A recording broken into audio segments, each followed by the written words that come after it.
It's Patrick Regan here for Kintsugi Hope, and I've just come to this amazing trauma centre right here in the heart of Iraq, and I've just been amazed at how these people are dealing with some of the trauma that's been faced. You know, we are not far away from where ISIS attacked, and these people have been living with that fear of, I could be attacked any time, I could leave my home any time, and yet they've hung on to their faith in many cases. And these guys, the therapy that they're doing is incredible. Hope therapy, trauma therapy, grief therapy, therapy that is really making a difference.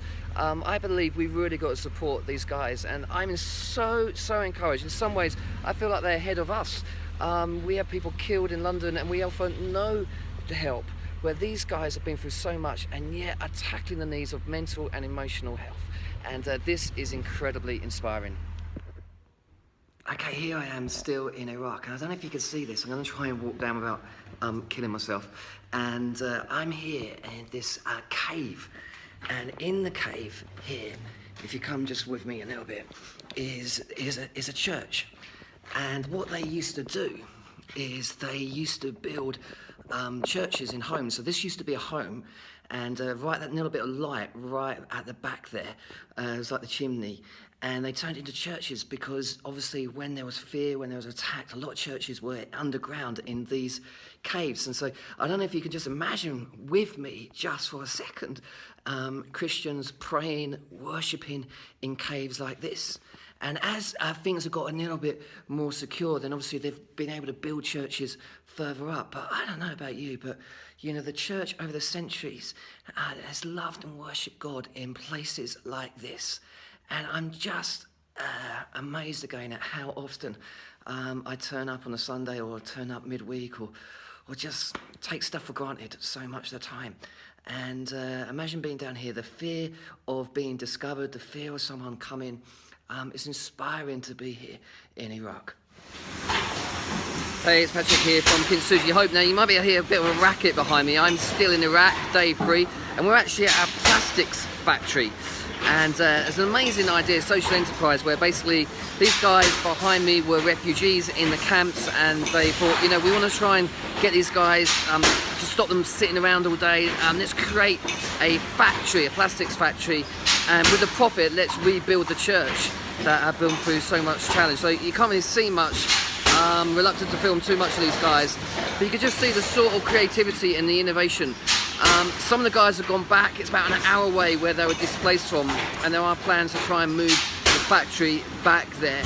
But it's amazing to see people helping themselves. You know, so often we think charity is a handout, but often what we want to do is support the creativity and the innovation that's already.